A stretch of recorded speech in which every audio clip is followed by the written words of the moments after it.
Sur quoi est-ce que je base ce cours? J'ai un certain nombre de slides que j'ai déposés sur Claco. Et on va regarder ensemble ce qui est disponible sur Claco. Hop. Voilà. Donc sur Claco, vous avez les trois parties du cours, la partie de M. De Bruyne, la partie de M. Jésus-Prêt et la troisième partie qui est la mienne. Et il y a un certain nombre de ressources qui sont disponibles. Ouais, à l'époque, j'avais dû splitter mon fichier PDF en deux parties pour des questions de taille. Donc il y a une partie 1, une partie 2, mais voilà, c'est les deux parties dans le même fichier PDF qui regroupe les planches du chapitre sur les modulations analogiques. Et vous avez ici deux documents qui sont un petit peu à part et qui abordent des sujets un petit peu plus particuliers. Modulation d'impulsion, on verra à la fin des 4 après-midi si on a le temps de démarrer ce chapitre, et si on n'a pas le temps, ce sera pour le cours de l'année prochaine. Ok, et alors ici vous avez un certain nombre de consignes pour l'examen de janvier. Je vais y revenir juste après. Alors, le chapitre sur les modulations analogiques et le chapitre sur les modulations d'impulsion sont basés sur le livre Communication System de Simon Aiken. Donc, je vais vous montrer la couverture.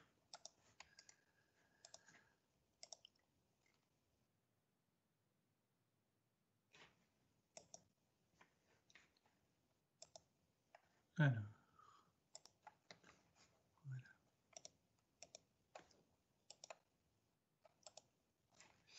Donc ici, vous avez la 4e édition du livre Communication Systems de Aiken.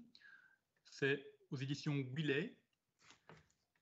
C'est un livre assez volumineux qui est un livre d'introduction en fait, au système de communication. Alors, pas de panique, on ne va pas voir tout le bouquin, évidemment. Pour information, le livre est disponible à la bibliothèque de l'ECAM, et je pense qu'il doit y avoir moyen de trouver des versions scannées qui circulent, même si ce n'est pas forcément la chose la plus légale. On va regarder un petit peu ce qui se passe au niveau de la table des matières de ce livre, donc Communication Systems. Donc vous voyez, c'est un bouquin assez volumineux, qui contient une dizaine de chapitres et 6 appendices.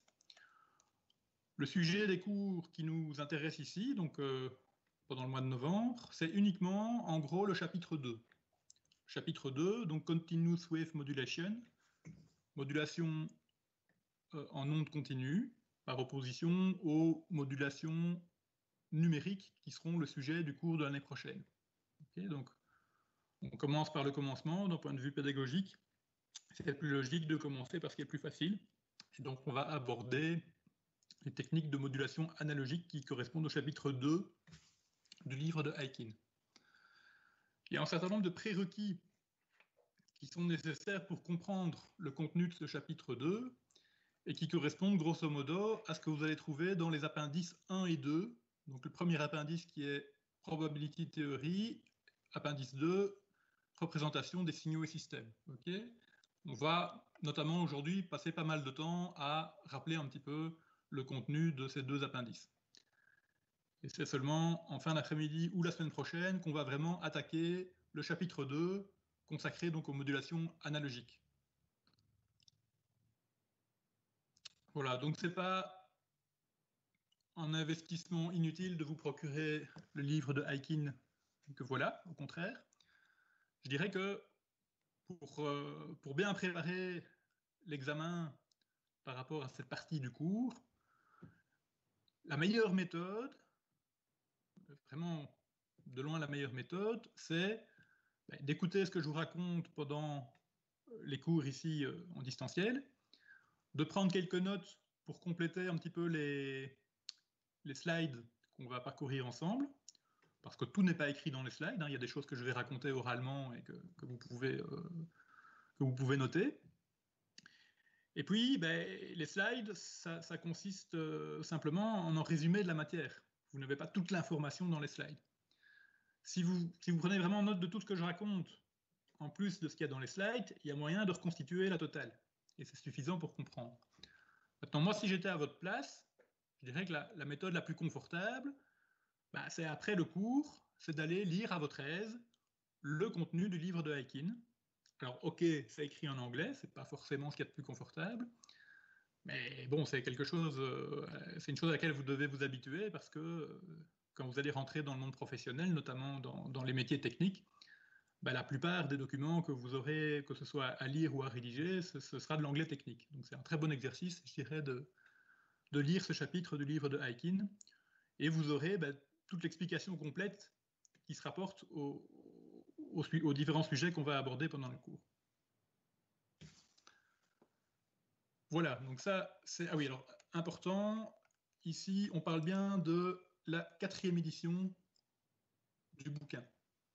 Il y a eu, je crois qu'on en est à la 5e édition aujourd'hui.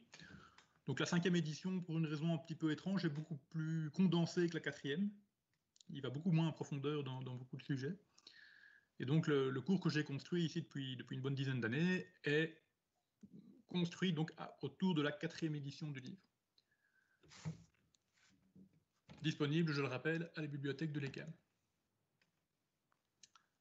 Alors, quelques petites informations par rapport à l'examen qu'on va avoir ensemble au mois de janvier, probablement via Teams, hein, comme je l'ai déjà fait une première fois pour l'examen de juin. Je vous ai mis sur Claco ce que j'appelle des consignes pour l'examen, en tout cas pour ma partie de l'examen. Donc je rappelle les extraits du livre de Aikin qui constituent le cœur de la matière. Okay. Et donc je vous invite vraiment, pendant votre blocus, et même si possible avant ça, à baser votre étude sur la lecture de ce chapitre. Okay. Pour retrouver vraiment l'information complète que je vous aurai présentée pendant les cours. Alors je vous rassure aussi, l'examen, a priori, n'est pas très difficile. Peut-être que les anciens qui sont passés par là avant vous diront que ce n'est pas vrai. Après, c'est aussi lié aux préférences de chacun. Hein. Il y a des étudiants qui aiment bien les matières théoriques, d'autres qui préfèrent des matières très concrètes, très pratiques. Ici, on est plutôt sur une matière théorique. Alors, je vous explique pourquoi je pense que ce n'est pas si difficile que ça comme examen. Alors, pourquoi ce n'est pas difficile d'abord? Parce qu'on a un nombre d'heures assez réduit à consacrer à une matière assez étendue. Et donc, on n'a pas le temps de rentrer dans les détails, on n'a pas le temps d'approfondir. Okay, on va faire que survoler les différents sujets. Donc, je ne vais pas mettre la barre trop haut pour l'examen, je vous rassure. Et donc, par exemple, contrairement à la situation qui pourrait se présenter si j'avais 60 ou 120 heures de cours à consacrer à ces sujets, je ne vais pas à vous demander de résoudre des exercices. Je ne vais pas vous demander de vous confronter à un problème que vous n'avez jamais vu auparavant. Donc, je vais simplement vous demander de restituer une partie de la matière qu'on a vue ensemble. Ok, il n'y a pas de surprise. Ça, c'est le premier point, c'est la première bonne nouvelle. La deuxième bonne nouvelle, c'est que je ne vous demande pas d'étudier des choses par cœur. Donc, vous n'avez pas besoin de mémoriser des pages et des pages d'équations et des pages de raisonnement, de démonstration, etc. En fait, tout simplement, l'examen se fait à livre ouvert. Donc, vous pouvez utiliser toutes les notes que vous voulez. J'en ai déjà vu qui cherchaient les réponses aux questions en live sur Wikipédia. Ça, je peux vous assurer que ça ne marche pas bien.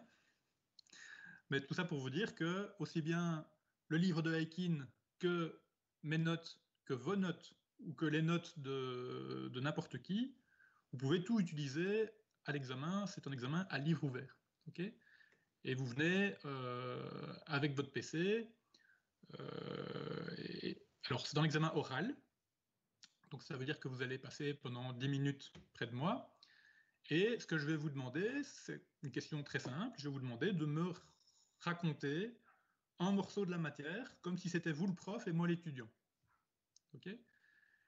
Alors, vous allez commencer à m'expliquer le morceau de chapitre que je vous demande de m'expliquer. Et puis de temps en temps, je vais vous interrompre et je vais vous poser une petite question naïve à gauche, à droite, pour vérifier que vous avez bien compris et que vous n'êtes pas simplement en train de lire les équations sans les comprendre. Quoi. Et donc, pour vous prouver que c'est vraiment... Il n'y a pas de piège, hein, que c'est vraiment comme ça que ça va se passer, je vous donne même les questions à préparer. Et donc, dans ce petit document que vous voyez à l'écran, donc vous voyez, il y a une première question, une deuxième, troisième, quatrième, voilà, il y a 5 questions à préparer. Et ce qui va se passer le jour de l'examen, c'est que vous allez tirer au sort une des 5 questions. Vous allez avoir une demi-heure, 1 heure pour vous rafraîchir la mémoire et préparer un petit peu la réponse que vous allez apporter. Et puis, on va se rencontrer pendant 10 minutes et on va discuter ensemble du contenu de la question. C'est comme ça que ça va se passer. Ça va? Voilà, donc, pensez à vous procurer d'une manière ou d'une autre ce livre de Aikin. Et je peux vous dire franchement, c'est la meilleure méthode pour être bien après le jour de l'examen, c'est de lire ce chapitre 2 en ayant les 4 questions à préparer à côté de vous et en essayant de synthétiser un petit peu la matière. Voilà, donc ça c'est les consignes pour l'examen et le rappel du livre de référence qu'on va utiliser. Alors, on va attaquer la matière. Donc on va parler de communication, de télécommunication. Hop. On va essayer l'outil de tableau blanc. Voilà. Alors le modèle général de communication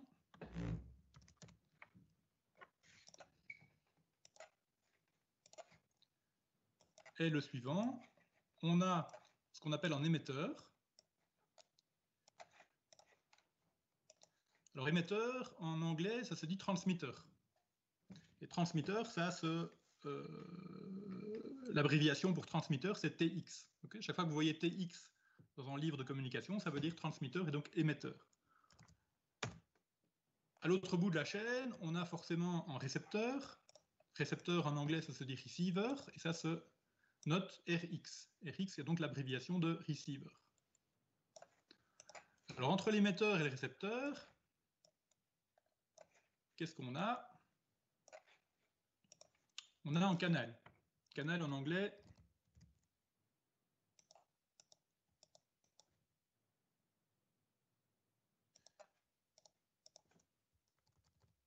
ça se dit channel.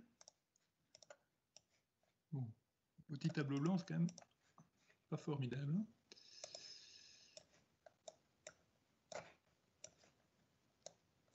Et donc le principe, c'est que l'émetteur envoie un signal, qui est le signal émis.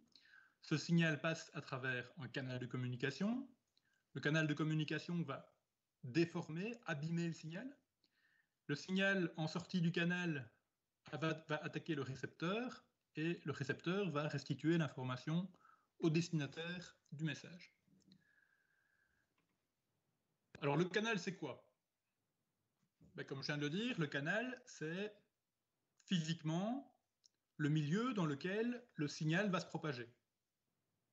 Alors, on a parlé d'un signal. C'est quoi un signal?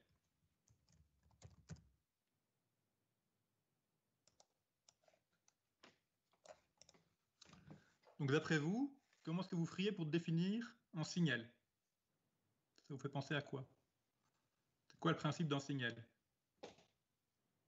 Transmettre de l'information. Ça contient de l'information, donc c'est une partie de la réponse, effectivement. Donc de manière générale, on peut dire qu'un signal, mathématiquement, c'est une fonction du temps. Okay? Bon, parfois, il y a des signaux qui sont plutôt des fonctions de l'espace, etc. On a toujours une fonction d'une variable indépendante. Dans 95% des cas, la variable indépendante, c'est le temps. Et donc, on peut dire que le signal, c'est une fonction du temps. Alors, c'est une fonction du temps qui n'est pas purement abstraite. En général, un signal, c'est une fonction du temps qui représente une grandeur physique. Alors, une grandeur physique, c'est quoi? C'est quelque chose qui peut se mesurer avec un instrument et qui a certaines unités. Une grandeur physique, ça peut être une tension, un courant, une puissance, une température, une intensité, etc. etc. OK? Alors, comme les télécommunications, c'est plutôt un job d'ingénieur électricien, souvent en télécommunication, le signal et donc une grandeur physique qui évolue en fonction du temps, ben souvent c'est un signal de tension. Okay, parce qu'on va générer des signaux avec des circuits électroniques et on va les récupérer de l'autre côté du canal aussi avec des circuits électroniques. Et en électronique, en général, on joue avec des tensions. Parfois avec des courants. Okay, ben, entre tension et courant, c'est à peu près la même chose. Souvent, il y a à une constante près, hein, on a une constante de proportionnalité entre tension et courant qui représente en fait une impédance de référence. Okay, donc souvent en télécommunication, en signal, c'est une grandeur physique correspondant à une tension en volts et qui évolue avec le temps. Et cette grandeur physique qui évolue avec le temps, comme tu l'as très bien dit, elle transporte de l'information. Sinon, elle ne servirait à rien. En tout cas, dans une application de télécommunication, si elle ne transportait pas d'information, cette grandeur physique, elle ne servirait à rien. Et comme le but du système de communication, c'est de transmettre de l'information d'un émetteur vers un récepteur, eh bien, on est bien obligé d'utiliser des signaux. Alors, le signal qui est envoyé par l'émetteur, il va devoir se propager à travers le canal de communication physique. Alors, ce canal de communication, en général, il y a deux grands types. C'est soit un câble, soit c'est du wireless. Okay, alors, si c'est un câble, ben, il peut y en avoir plusieurs variantes. Hein. Il y a des câbles qui sont des paires torsadées, par exemple, comme dans le cas du canal téléphonique. On peut avoir un câble coaxial, comme dans le cas d'une communication de type télédistribution. On peut avoir des fibres optiques. Okay, donc là, on est toujours dans des signaux électromagnétiques, hein, mais à des fréquences beaucoup plus élevées, évidemment. Ça, c'est le cas d'un canal de type câble. Et puis, il y a les canaux de type Wi-Fi, où dans ce cas-là, on va devoir passer par l'intermédiaire d'une paire d'antennes, hein, une antenne dans l'émetteur et une antenne dans le récepteur. Et entre les deux, eh bien, on a la propagation d'une onde électromagnétique dans le vide, ou en tout cas dans l'atmosphère. Alors, pour que cette propagation du signal à travers le canal de communication se passe bien, il faut que le signal en question ait certaines propriétés. Okay, parce que le canal, il ne permet pas de faire passer n'importe quoi. Alors, pour que le signal qu'on va retrouver à la sortie de l'émetteur ait les bonnes propriétés, en général, on va devoir utiliser une technique qui s'appelle la modulation.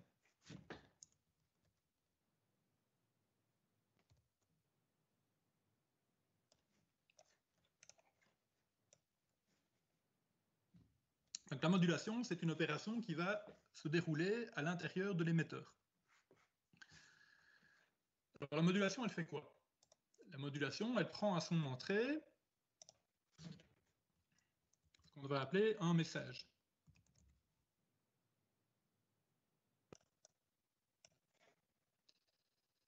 Donc le message, c'est aussi un signal en fait, un message. Hein. Le message, c'est le signal de départ, c'est celui qui contient l'information en état brut. Okay, ça peut être en texte, ça peut être des données bancaires, ça peut être une photo, ça peut être une vidéo, ça peut être un fichier sonore, peu importe. Donc le message contient l'information brute à transmettre de l'émetteur vers le récepteur. Mais le message, en règle générale, on ne l'envoie pas comme ça tel quel à travers le canal. Parce que souvent, ça ne va pas bien marcher. Ça ne va pas bien marcher, pourquoi? Parce que le message n'aura pas forcément les bonnes caractéristiques pour que sa propagation à travers le canal se passe correctement.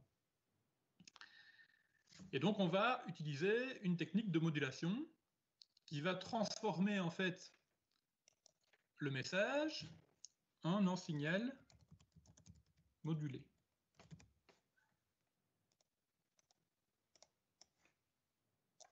Ok. Alors, pour passer du message au signal modulé, on utilise souvent un ingrédient magique qui s'appelle la porteuse. Porteuse en anglais, ça se dit carrier. Ok.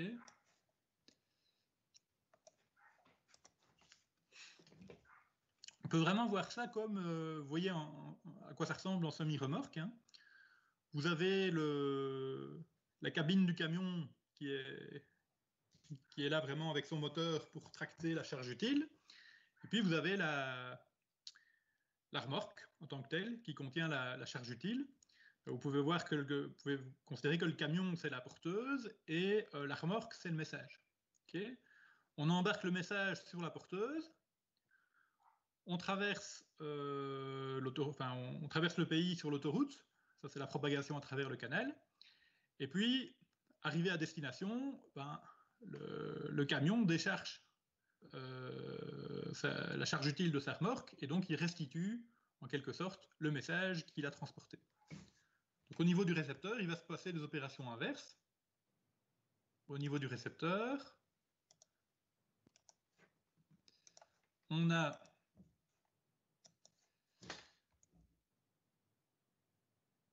le signal reçu.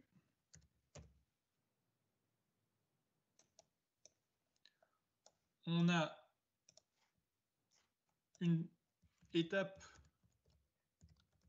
inverse de celle qui se déroule dans l'émetteur, qui est l'étape de démodulation. Et puis, en sortie de la démodulation, on va retrouver le reçu.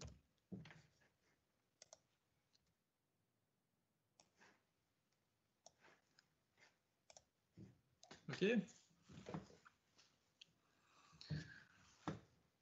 Donc la porteuse, c'est vraiment juste un vecteur de transport. La porteuse en tant que telle, elle ne contient aucune information particulière. La porteuse, en fait, elle va juste servir à transformer le message initial, celui qui contient l'information, de manière à obtenir un signal modulé qui, lui, aura les bonnes caractéristiques pour se transmettre à travers le canal. Alors souvent, ce qui se passe, c'est que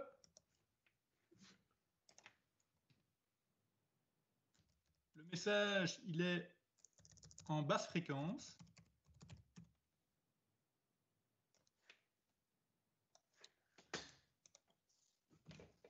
Donc il s'agit d'un signal dont le spectre contient plutôt des basses fréquences, des fréquences proches de la fréquence nulle. Okay, un signal qui contient des basses fréquences, on appelle ça un signal en bande de base. Alors que le signal modulé, souvent, pas toujours, mais souvent,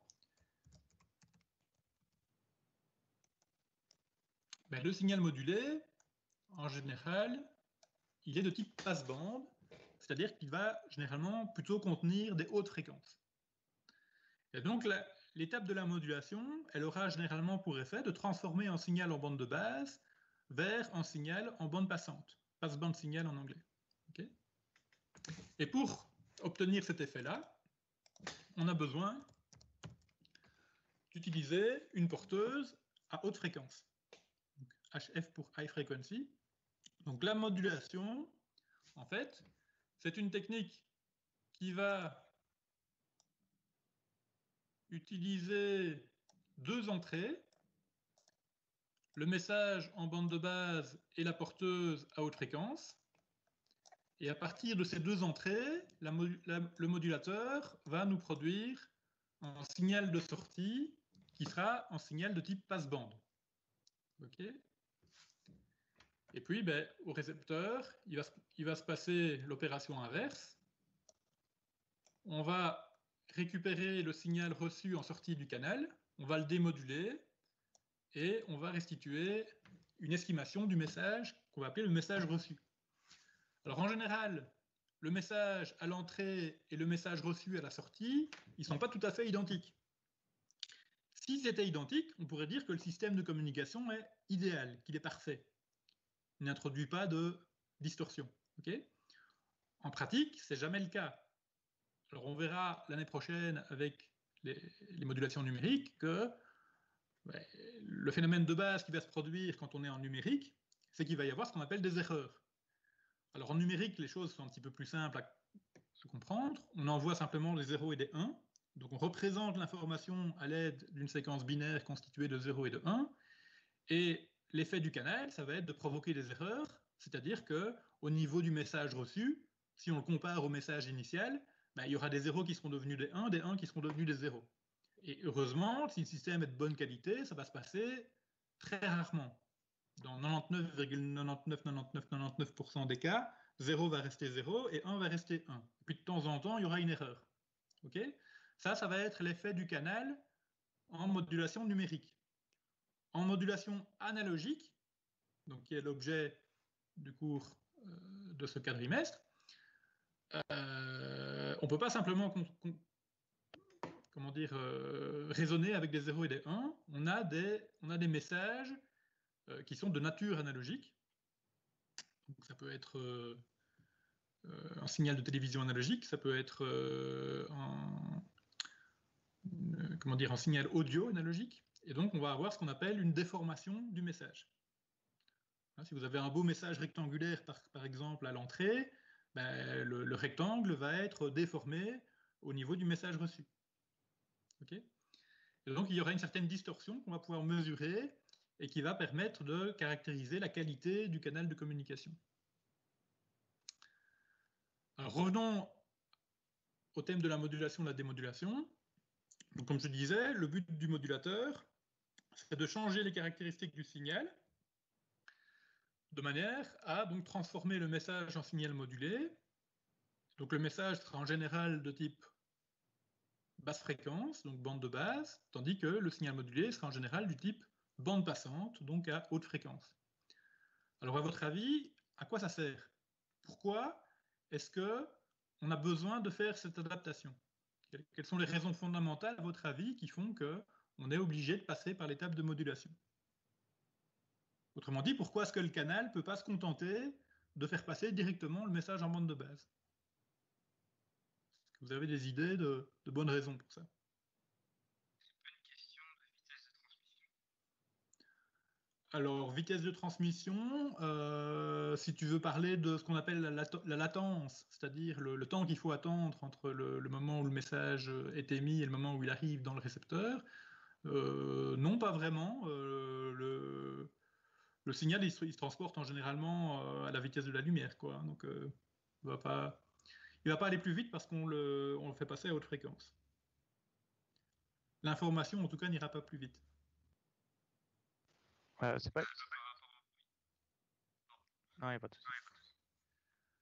Par rapport au bruit, pas vraiment non plus. Alors le bruit, je ne l'ai pas encore introduit dans mon petit dessin, je vais le rajouter là maintenant.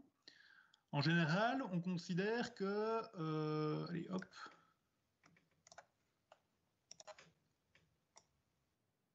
Je vais faire un petit plus ici. Hop. Je m'achète une tablette un jour.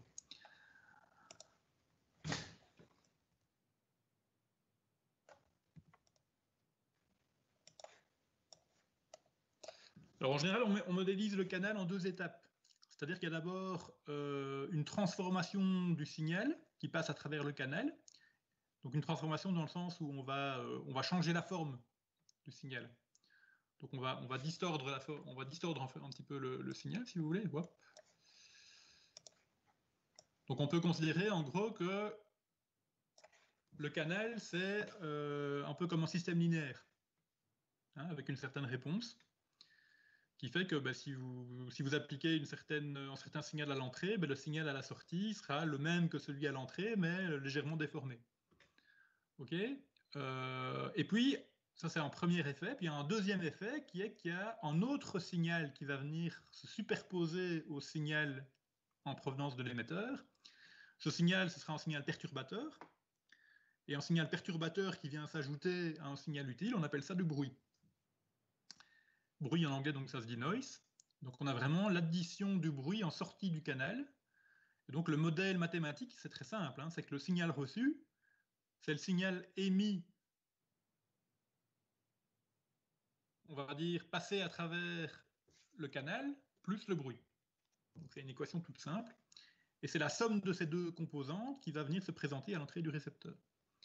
Donc effectivement, le bruit, il va venir perturber le déroulement de la communication, mais le bruit, il existe en basse fréquence et il existe en haute fréquence. Et j'ai envie de dire qu'il n'y a pas forcément moins de bruit en haute fréquence. Donc c'est pas parce qu'on veut aller vers des fréquences qui seraient moins bruitées qu'on va utiliser la modulation. C'est pas ça le pas ça le but du jeu. En fait, ce que je voulais plutôt dire, c'était que si on doit communiquer à travers l'atmosphère de la Terre, on doit pouvoir traverser suffisamment cet obstacle. Ça passe. Je me suis bien exprimé. Oui, je vois ce que tu veux dire. Donc effectivement, il y a des effets de propagation atmosphérique qui font que la propagation, si on tient compte de l'existence de l'atmosphère, de l'ionosphère avec ses ions libres, etc., ça ne se passe pas de la même manière à toutes les fréquences. Et il y a des bandes de fréquences où ça se passe mieux, des bandes de fréquences où ça se passe moins bien. Il y a des bandes de fréquences où le signal va être réfléchi par l'ionosphère, par exemple. Il y a des bandes de fréquences, au contraire, où le signal va passer à travers l'ionosphère. Donc il faut prendre en considération tout ça.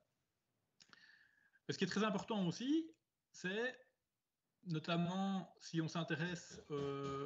Ah, excusez-moi, je reviens dans 30 secondes.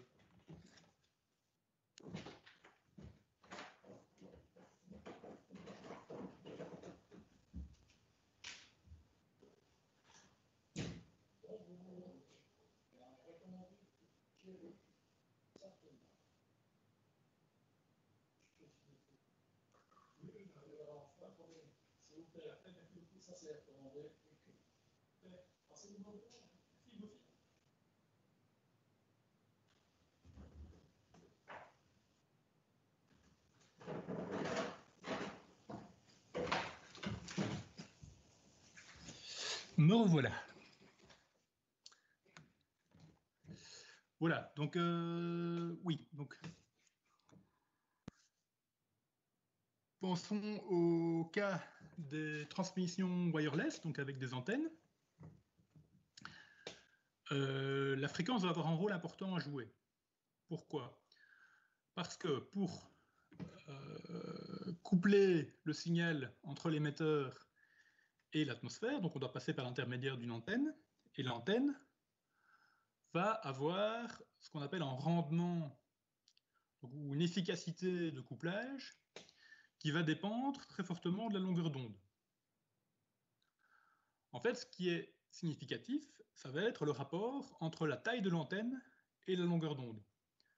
Alors, je ne sais pas si vous vous souvenez du lien qui existe entre longueur d'onde et fréquence. Lambda égale C sur F, ça veut dire quelque chose? Donc la longueur d'onde, c'est le rapport entre la vitesse de la lumière et la fréquence du signal. Okay, donc plus vous montez en fréquence, plus vous avez des longueurs d'onde qui sont courtes, et inversement, plus vous descendez en fréquence, plus vous avez des longueurs d'onde qui sont longues. Alors il se fait que pour qu'une antenne soit efficace pour émettre un signal électromagnétique, eh bien, l'antenne doit être au niveau de sa taille, du même ordre de grandeur que la longueur d'onde. En général, on dit au moins lambda sur 2, lambda sur 4. OK? Donc, qu'est-ce qui va se passer si vous avez des fréquences qui sont trop petites?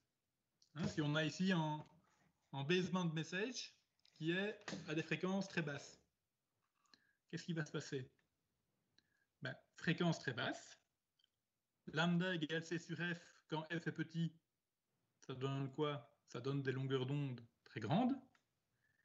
Et comme l'antenne, physiquement, doit être d'une taille suffisante pour être du même ordre de grandeur que la longueur d'onde, ça veut dire antenne très grande. Pour être efficace, l'antenne va devoir être grande. Alors, grande comment? C'est ça la question. Si vous avez... Alors, C, la vitesse de la lumière, c'est 3 fois 10 exposant 8. Lambda égale C sur F. Si vous avez une fréquence de 1 kHz, 1 kHz, ça fait 10 exposant 3. Donc C sur F, ça fait 3 fois 10 exposant 8 divisé par 10 exposant 3, ça fait 3 fois 10 exposant 5. OK? Ça fait des antennes de plusieurs kilomètres. C'est gros comme antenne. Ça va être difficile de mettre ça dans votre poche. OK? Donc, pour utiliser efficacement des antennes, il va falloir monter en fréquence. Le fait de monter en fréquence, ça va permettre de diminuer fortement la longueur d'onde et donc d'utiliser des antennes de taille plus petite. Parce que si l'antenne est minuscule par rapport à la longueur d'onde, elle sera très inefficace pour coupler le signal et l'envoyer sur le canal wireless. Okay, donc ça, c'est une raison bien connue qui rend nécessaire le passage par une porteuse à haute fréquence entre le message en bande de base et le signal modulé en bande passante. Okay, alors, ce n'est pas le seul exemple. Il y a d'autres raisons pour lesquelles on va vouloir modifier la fréquence du signal pour passer de la bande de fréquence du message vers la bande de fréquence du signal modulé.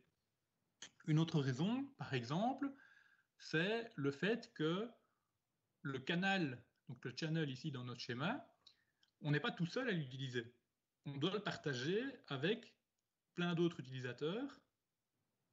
Alors, par exemple, vous avez une conversation sur votre GSM, eh bien, le GSM utilise parmi d'autres une technique qui s'appelle le FDMA, donc Frequency Division Multiple Access, qui veut dire que la bande de fréquence GSM, elle est elle-même subdivisée en un tas de petits canaux adjacents qui n'occupent chacun qu'une partie de la bande passante disponible et qui sont attribués à des utilisateurs différents. Et comme vous n'êtes pas tout seul à utiliser le GSM à un instant donné, ben vous devez partager les fréquences disponibles entre vous et les autres. Okay, et donc pour ça, il faut venir positionner le signal que vous envoyez sur le canal, il faut venir le positionner dans la bande de fréquence. Ben pour ça, vous utilisez une modulation. Un autre exemple, c'est le fait que, au niveau mondial, la bande de fréquence utilisée à l'international, elle a été standardisée. Il y a des organes internationaux et nationaux de standardisation qui émettent régulièrement des lois, des régulations, des règlements, qui vont attribuer à telle ou telle application une bande de fréquence autorisée, et vous êtes prié d'utiliser cette bande de fréquence-là et uniquement celle-là. Il y a des bandes de fréquence pour les signaux GPS, il y a des bandes de fréquence pour les signaux Wi-Fi, il y a des bandes de fréquence pour les signaux GSM, etc., etc. Et donc la première chose que vous allez devoir faire avant de pouvoir utiliser le canal, c'est déplacer le spectre du message pour qu'il vienne se mettre dans la bonne bande de fréquence, celle qui vous est attribuée, celle que vous êtes autorisé à utiliser. Okay, donc tout ça, ce sont des exemples qui vous expliquent pourquoi la plupart du temps, on ne peut pas émettre directement le message sur le canal, on est obligé de passer par cette étape de modulation. Alors je reviens un petit peu sur le modèle de transmission qui est là, et qui est basé notamment sur le fait qu'on va ajouter un bruit au signal qui se sera propagé à travers le canal. Dans le cadre de ce cours, on va utiliser assez souvent un modèle de bruit qui s'appelle le modèle AWGN. Alors, AWGN, j'y reviendrai un petit peu plus tard. Ça veut dire Additive White Gaussian Noise.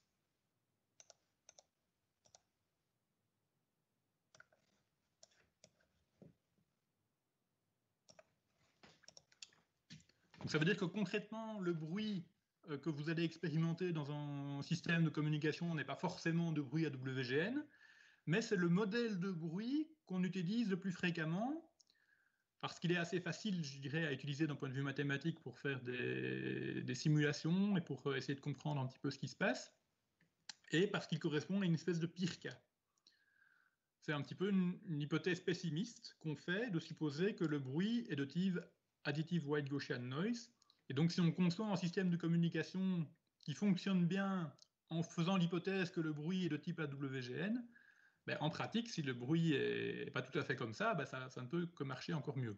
Okay, alors, le modèle AWGN donc, suppose que alors, N veut dire noise, et noise, donc bruit. Okay, additive veut dire que c'est du bruit qui vient s'ajouter, se superposer au signal utile. Il faut savoir que en théorie, il existe aussi des bruits multiplicatifs, par exemple.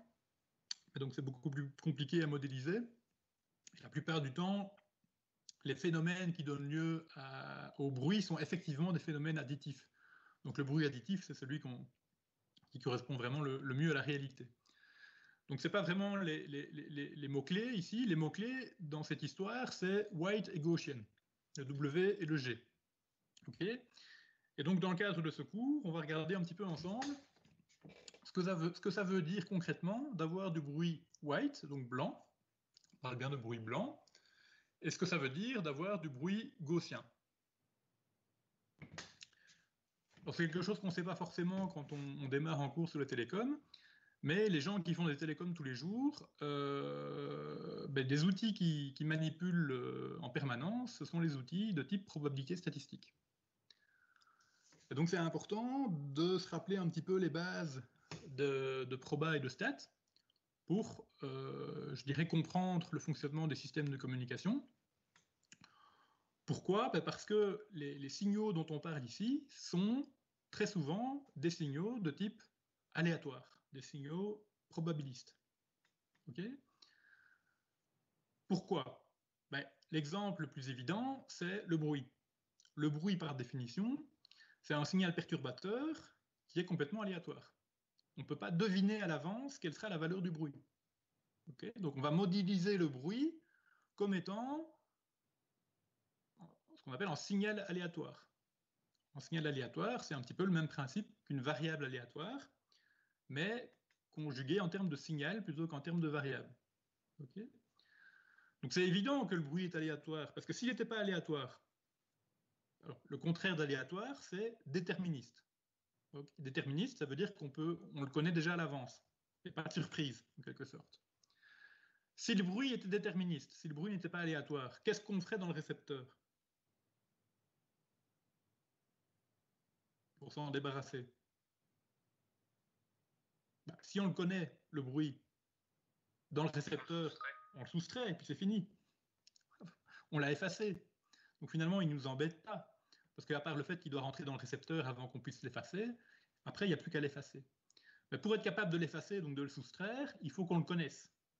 Et pour qu'on le connaisse, il faut qu'il soit déterministe. Or, comme il est aléatoire, c'est impossible à faire. On est obligé de vivre avec le bruit. On ne peut pas deviner quelle est sa valeur. Okay ? On peut simplement essayer de l'estimer, essayer de minimiser son effet. Mais donc forcément, le bruit dans les systèmes de communication, par définition, c'est quelque chose qui est aléatoire. Autre exemple d'ingrédients aléatoires dans le petit modèle de communication qui est dessiné ici, à votre avis?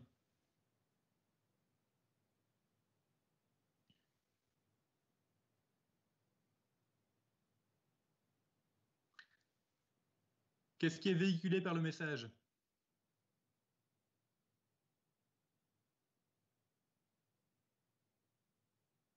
Vous l'avez dit tout à l'heure, ouais, vas-y. Le message véhicule de l'information. Hein, le but du jeu, c'est de transmettre une information entre l'émetteur et le récepteur. Cette information, elle est aléatoire. Elle est aléatoire dans le sens où le récepteur ne peut pas deviner à l'avance quelle sera l'information qui va lui être envoyée par l'émetteur. Si cette information n'était pas aléatoire, ça ne vaudrait pas la peine de se fatiguer la vie avec tout un système de communication. Hein? Quand le téléphone sonne et que vous décrochez, vous ne pouvez pas deviner à l'avance ce qu'on va vous raconter. Okay ? Donc l'information qui est envoyée par l'émetteur, par nature, elle est elle-même aléatoire. Aléatoire dans le sens où elle peut prendre toute une série de valeurs différentes avec une certaine probabilité associée à chaque valeur. Et avant que cette information ne se manifeste, on ne peut pas deviner quelle sera la valeur qui va vraiment avoir lieu. Okay ? Donc, deuxième ingrédient qui fait appel à la théorie des probabilités, après le bruit, eh c'est l'information qui est contenue dans le message. Et on pourrait même, dans certains cas, en ajouter un troisième, c'est le channel lui-même, le canal de communication. Alors, je vous ai dit, il y a deux grands types. Hein. Il y a les communications sur des câbles et il y a des communications de type wireless. Dans le cas des câbles, on est assez déterministe, dans le sens où le canal va déformer le signal toujours à peu près de la même manière. Par contre, dans le cas des communications wireless, Eh bien, très souvent, le canal de propagation entre deux antennes, déjà, il n'est pas constant, il varie dans le temps, et il varie de manière imprévisible. Alors souvent, ce qui se passe, c'est que, imaginez un canal wireless entre une antenne GSM et votre terminal GSM. Vous vous déplacez, le signal il se propage en se réfléchissant sur les murs des bâtiments, à travers les feuilles des arbres, etc. Le signal passe par 36 chemins différents et donc c'est la superposition des signaux qui sont passés à travers les 36 chemins qui se retrouvent à l'entrée du récepteur et ça n'arrête pas de changer. Et c'est tout à fait impossible à modéliser, impossible à prédire. Et donc finalement, ce qui se passe à ce moment-là, c'est que le canal de communication lui-même est de type aléatoire. Et donc on est obligé de concevoir un système de modulation, démodulation, codage, décodage, etc., qui tient compte du fait que la déformation introduite par le canal est elle-même une variable aléatoire.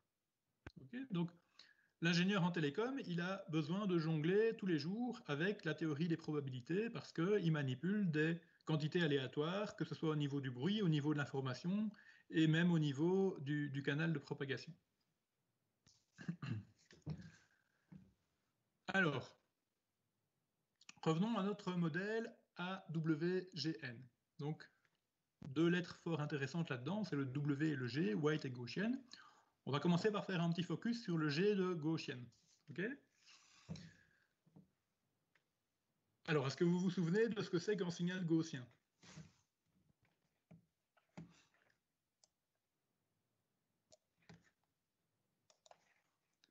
Je vais tenter le dessin de la gaussienne à main levée avec la souris. Hop.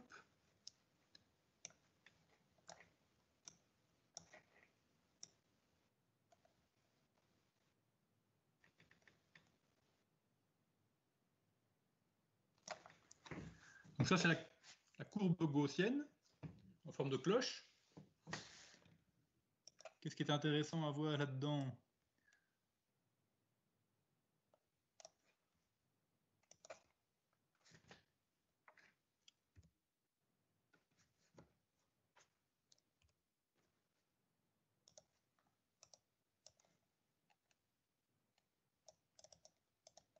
Bon, je ne vais pas faire de lettres grecques, donc on a forcément la moyenne, et puis on a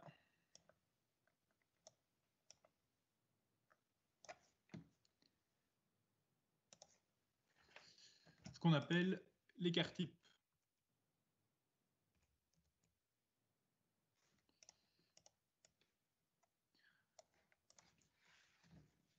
Alors cette courbe en cloche, elle représente quoi?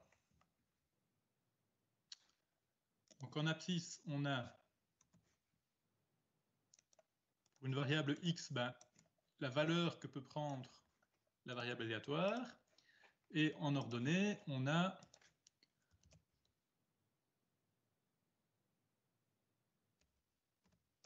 ce qu'on appelle la densité de probabilité.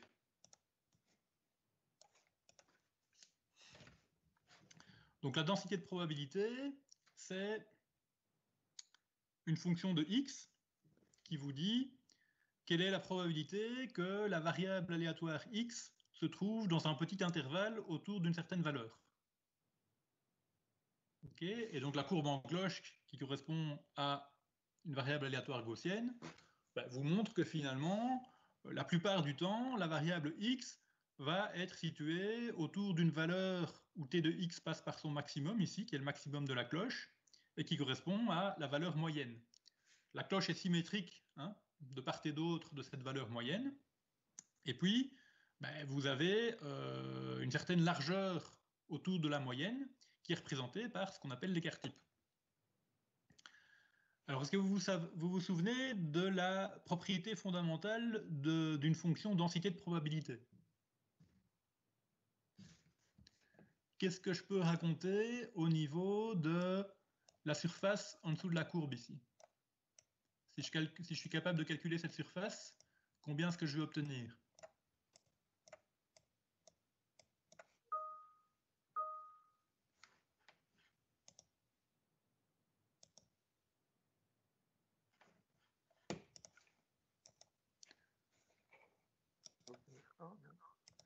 Ouais.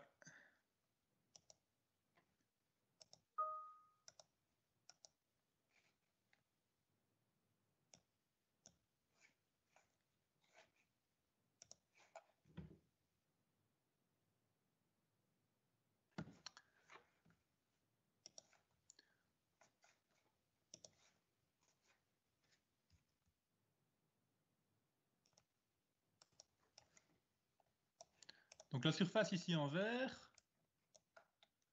vaut toujours 1.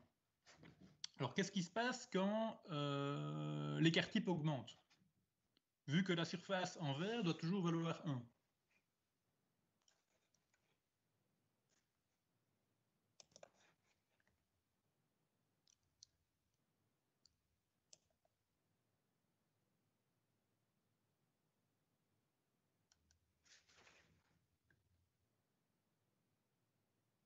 Bah, la valeur du signal maximum sera moins élevée. Voilà, c'est ça. Donc ici en bleu, c'est une cloche un peu dégueulasse avec un écart type plus important.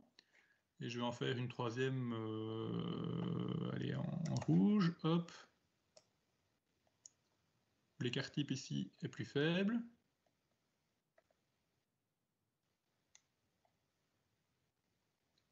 Ok, et donc plus l'écart type diminue, plus la cloche se resserre, bah, plus la hauteur de la cloche augmente. Et vice-versa, si la cloche s'élargit, la hauteur de la cloche diminue.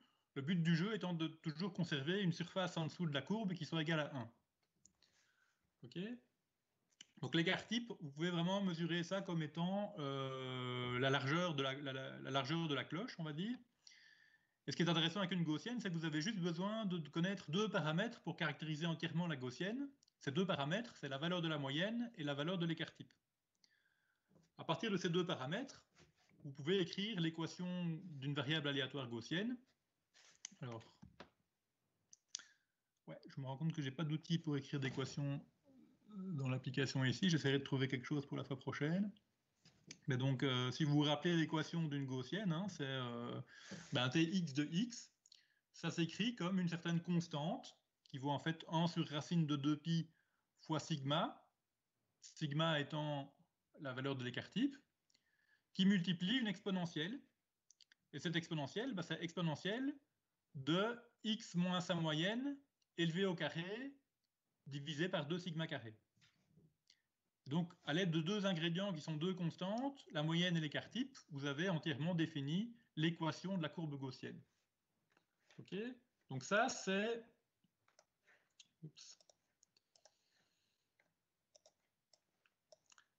Ça, c'est un des premiers ingrédients ici du modèle AWGN, c'est le fait que le bruit a une distribution gaussienne, définie donc uniquement par deux paramètres qui sont la moyenne et l'écart type. Alors, la courbe en cloche qui est là, c'est la courbe d'une variable aléatoire gaussienne.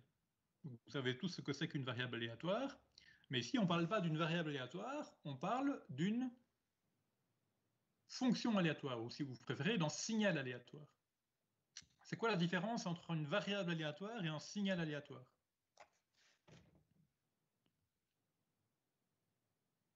C'est un petit peu comme la différence entre une variable et un signal. Une variable, c'est une inconnue qui prend une valeur unique, tandis qu'un signal, c'est une fonction qui prend toute une série de valeurs qui varient en fonction du temps. Ok ? Et donc, vous pouvez considérer que, en quelque sorte, un signal aléatoire, vous pouvez visualiser ça comme une collection de variables aléatoires. Donc, si je dessine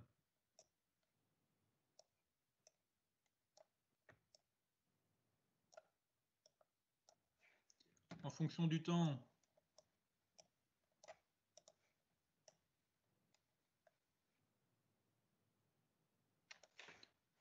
mon signal et qu'il est aléatoire, si je rejoue mon signal une deuxième fois un petit peu plus tard, je vais obtenir autre chose. Puis si je le rejoue encore une troisième fois un petit peu plus tard, je vais obtenir quelque chose encore différent. Ok ? Et ce que je peux dire, c'est que ben, je peux m'intéresser à ce qui se passe à une valeur particulière du temps. OK? Mettons que là, ce soit T0.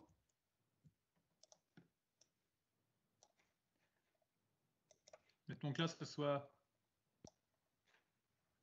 T1.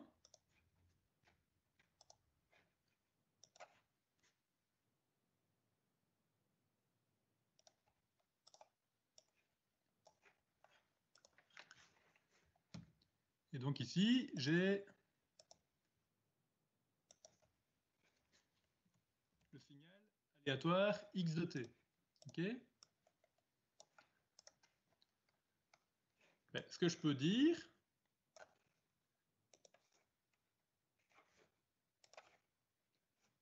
c'est que x de t0, oula, est-ce qu'il est mon truc? T0 x de t1. Voilà, x de t0, x de t1, c'est une collection de deux variables aléatoires.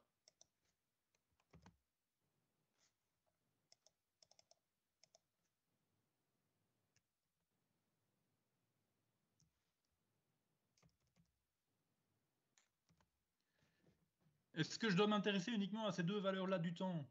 Ben non. En fait, vous voyez bien que des valeurs du temps, on peut en envisager autant qu'on veut. Donc en réalité,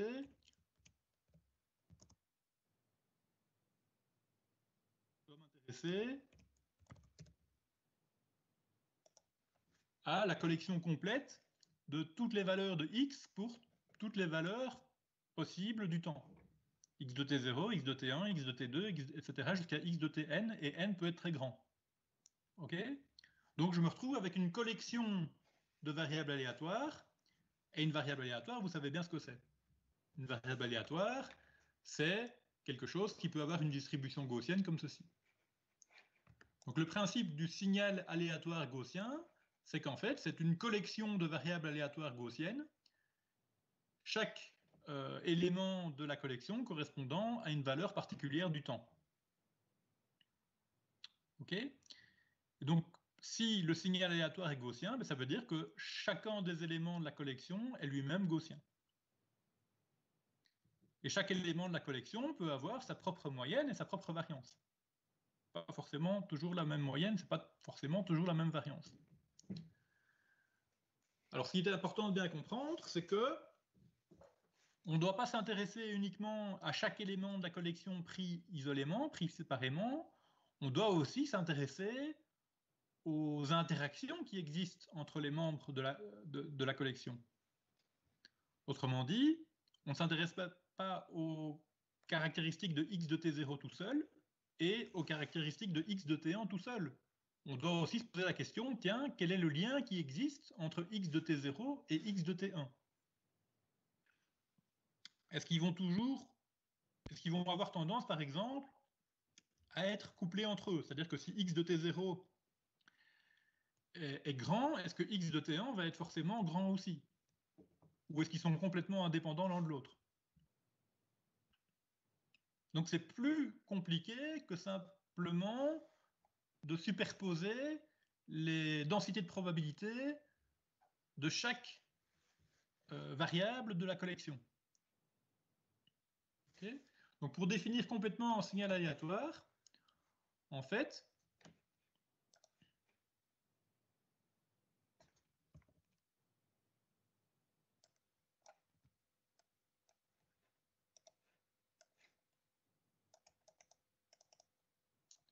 on doit s'intéresser à la fonction tx de x0, t0, x1, t1, x2, t2,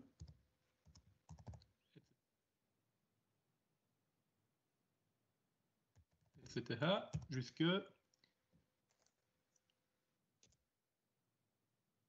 xn, tn.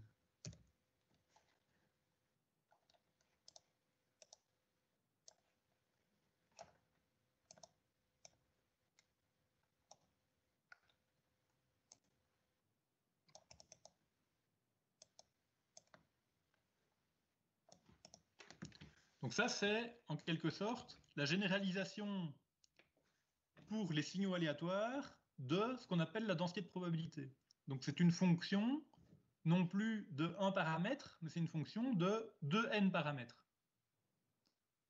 Okay, les 2n paramètres, ben, c'est les n valeurs du temps, et c'est les n valeurs que vont prendre les n variables aléatoires correspondantes.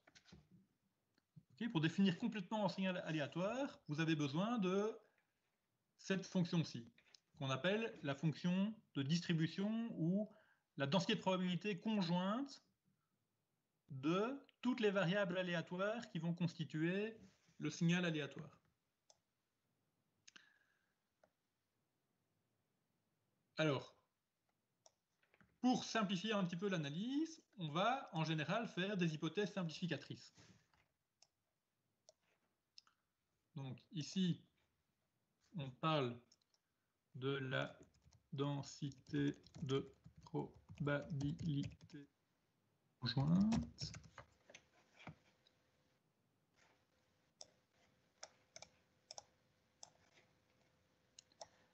Et on peut se poser la question, qu'est-ce qui va se passer si j'ai affaire à ce qu'on appelle une fonction stationnaire?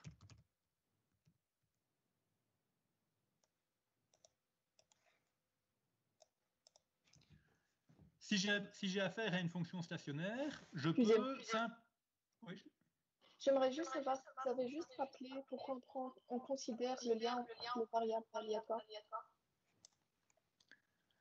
Ah, parce que tu n'auras pas les mêmes propriétés statistiques. Si, par exemple, ta fonction à l'instant t0 et ta fonction à l'instant t1 sont complètement indépendants, à ce moment-là, ben, imagine que tu as... On va faire une hypothèse ici. On imagine que là, on soit à plus 5 volts. OK. Imagine que là, on soit à plus 5 volts et ici à moins 5 volts.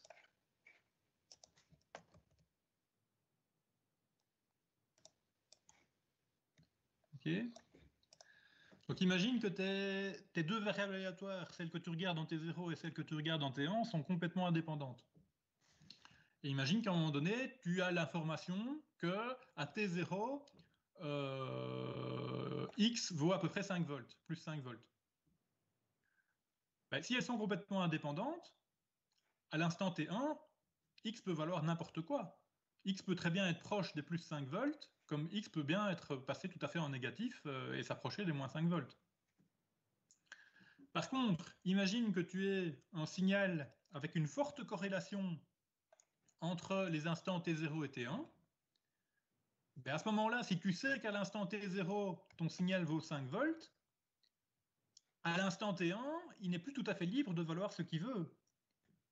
Comme il y a une forte corrélation entre les instants T0 et T1, si tu sais qu'à T0, il vaut plus 5 volts, eh bien, probablement qu'à l'instant T1, il vaudra peut-être 4 volts et demi, mais il ne peut pas valoir moins 5 volts. Tu vois? Oui. Donc, ce n'est pas la même chose d'avoir un signal avec une forte corrélation entre valeurs du temps successives ou, au contraire, un signal avec aucune corrélation entre les valeurs du temps successives. Et donc, il ne suffit pas de caractériser indépendamment les densités de probabilité à chaque instant, il faut aussi regarder les corrélations entre les instants successifs. C'est ça le message. Ok, merci. Alors, pour le caractériser tout ça de manière complète, on est obligé de passer par cette densité de probabilité conjointe qui est hyper compliquée parce que c'est une, en gros, c'est une fonction à plusieurs milliers d'inconnus, ok ? Il y a plein de degrés de liberté. En fait, chaque valeur du temps est supposée correspondre à une variable aléatoire différente.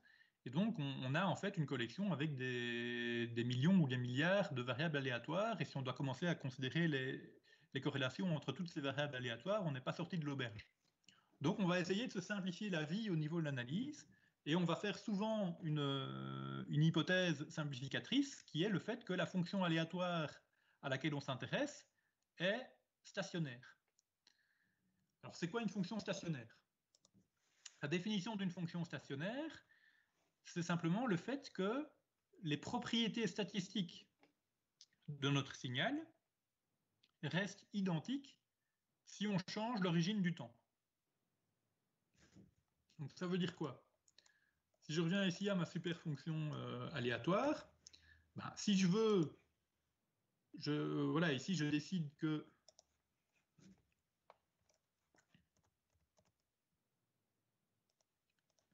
comme j'ai mis mon axe vertical ici, ça veut dire que ici au niveau de mon axe vertical, j'ai décidé que c'était la valeur du temps t égale 0.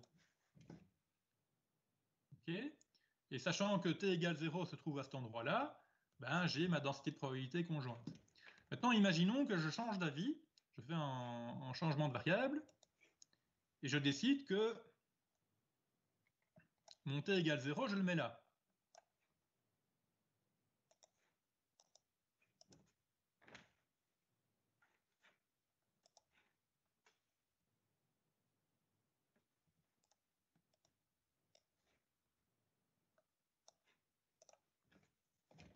Vous voyez, j'ai bougé l'origine du temps. Au départ, j'avais l'origine du temps ici à gauche, puis je change d'avis, je décide que je mets l'origine du temps ici à droite. C'est ça que ça veut dire, changer l'origine du temps. Okay. Eh bien, la particularité d'une fonction stationnaire, c'est que si je fais ce choix-là, donc si je change l'origine du temps, ben, les propriétés statistiques de ma fonction ne changent absolument pas. Elles restent identiques. Si je peux dire ça, ben, j'ai effectivement le cas d'une fonction stationnaire.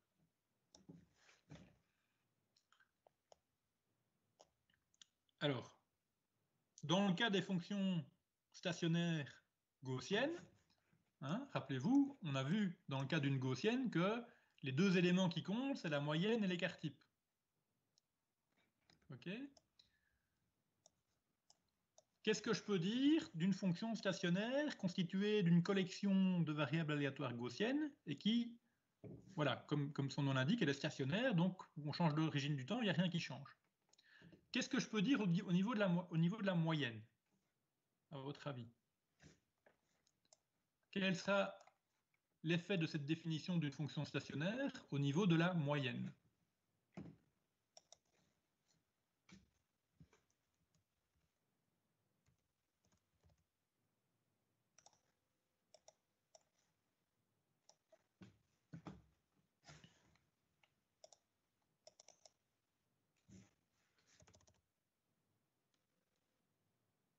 Donc la moyenne pour une gaussienne, on l'appelle en général mu.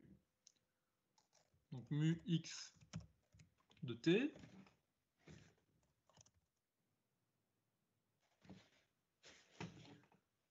Donc la moyenne de x en fonction du temps, dans le cas d'une fonction stationnaire, en fait, ce sera simplement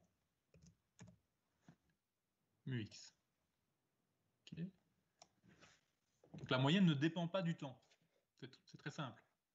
Quel que soit l'instant auquel on regarde notre signal gaussien, à chaque instant, il y a toujours la même moyenne.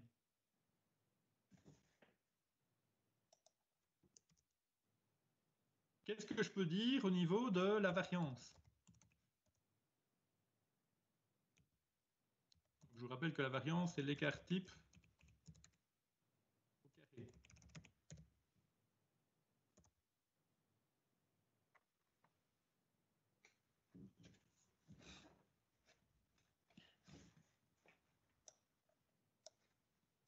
C'est là que c'est un petit peu plus compliqué.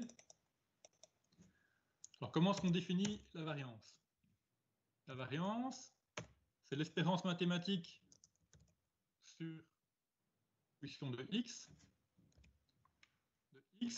moins mu x au carré.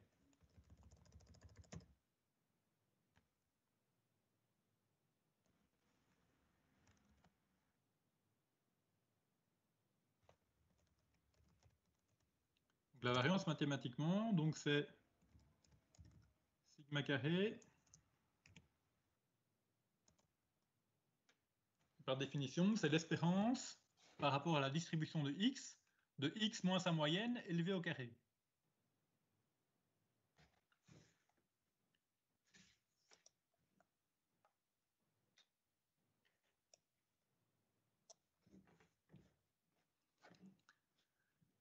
Donc la variance, c'est ce qui se passe quand on veut...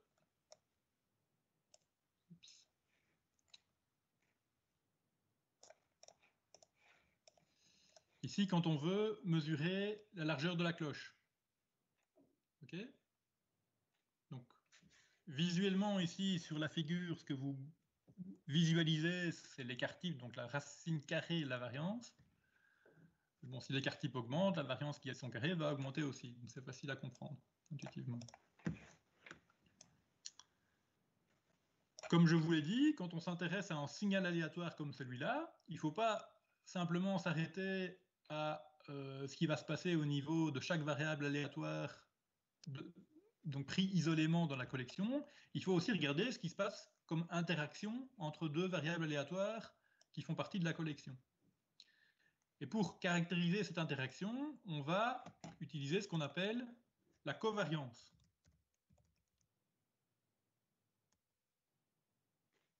Alors la covariance, c'est l'espérance mathématique de x de t1 moins mu x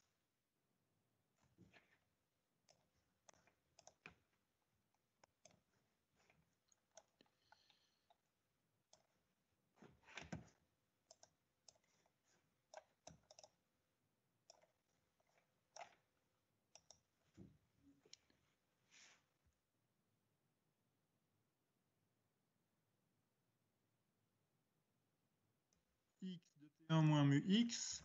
Donc on prend la variable à l'instant t1 et on la centre. Centrer la variable, ça veut dire qu'on lui soustrait sa moyenne. OK? Fois x de t2 moins mu x. Okay.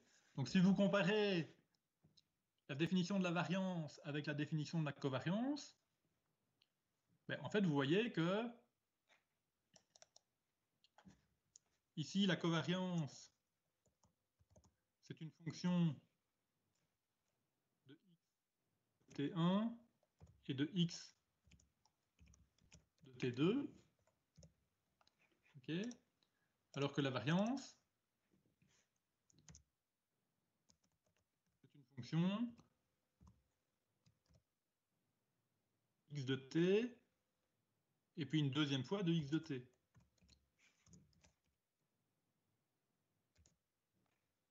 Autrement dit, quand on s'intéresse à la variance, on regarde deux fois la fonction x au même endroit, parce qu'on s'intéresse deux fois à la même variable aléatoire.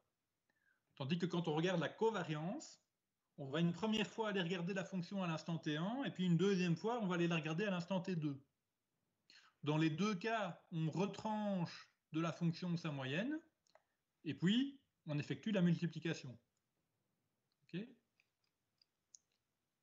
Donc finalement, la différence entre la covariance et la variance, ben, c'est que la variance, en fait, c'est la covariance quand on garde deux fois au même instant. Okay. Donc si je reviens ici, je considère, alors, on peut les appeler T1 et T2 plutôt que T0 et T1, ça n'a pas d'importance. Si je considère que j'ai une première variable aléatoire quand je regarde à l'instant T1 et une deuxième variable aléatoire quand je regarde à l'instant T2, je m'arrange pour que les moyennes soient nulles. Autrement dit, à chaque fois que je m'intéresse à une variable, je retranche sa moyenne. Okay. Et puis, ben, une fois que j'ai centré les variables, si je m'intéresse à la variance à l'instant t1, ben, je m'intéresse à combien vaut x de t1 moins sa moyenne au carré. Si je m'intéresse à la variance à l'instant t2, je me pose la question ben, combien vaut x de t2 moins sa moyenne au carré. Et si je m'intéresse à la covariance aux instants t1 et t2, je m'intéresse à combien vaut x de t1 moins sa moyenne fois x de t2 moins sa moyenne. Donc dans les deux cas, je multiplie une variable aléatoire centrée par une autre. Et quand je parle de variance, je regarde deux fois au même instant. Quand je regarde de covariance, je regarde une première fois à l'instant t1 et une deuxième fois à l'instant t2. OK?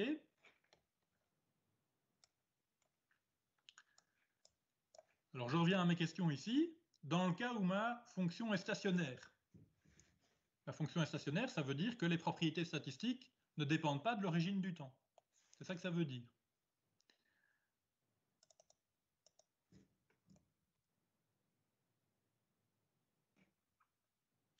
Que devient la covariance?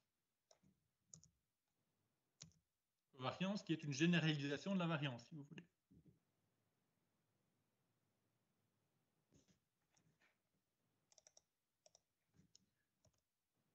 La covariance, on va la noter gamma x de T1, T2.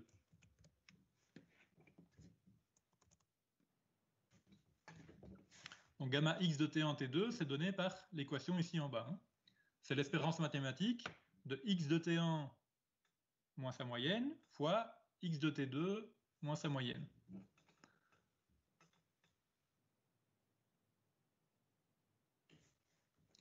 Donc si la fonction est stationnaire, en fait, ça va être simplement une fonction. Petit problème réseau là. Hop.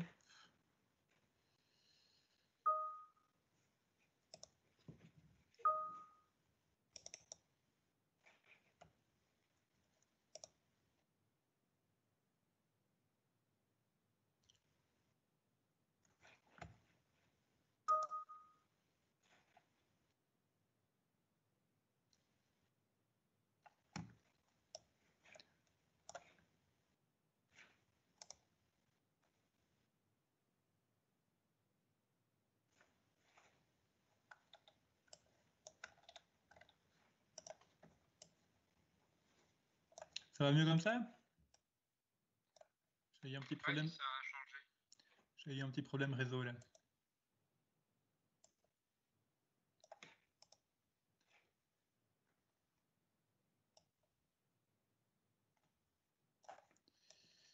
Ok, c'est la taille des fenêtres qui a bougé. Bon, cet outil tableau blanc, ça me déçoit un petit peu, je dois dire. Hein. Je vais essayer de trouver mieux pour la fois prochaine.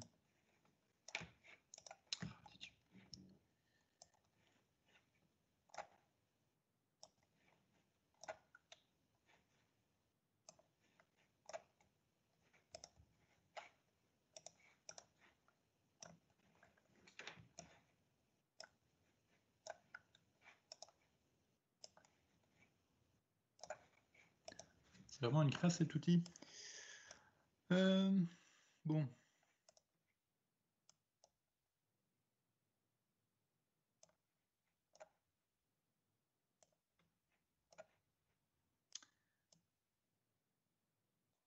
Monsieur, Oui. vous pouvez juste zoomer, dézoomer, comme ça vous avez plus d'espace à gauche et à droite. Le tableau est beaucoup plus grand. Ouais, dézoomer, ça marche bien. Ce que je voudrais, c'est agrandir la fenêtre. Normalement, ça marche, sauf que là, je sais pas pourquoi il veut pas.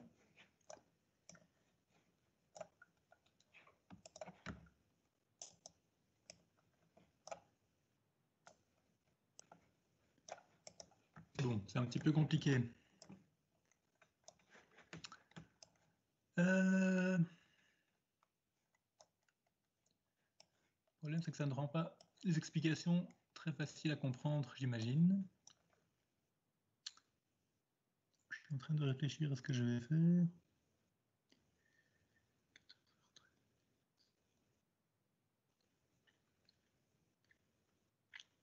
De toute façon, je vois qu'il est déjà l'heure de la première pause. Donc on va s'arrêter pendant un quart d'heure, ça va?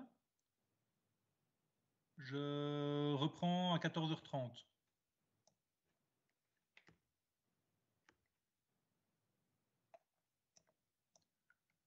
Donc on se déconnecte pendant 15 minutes et puis on recommence. À tout à l'heure.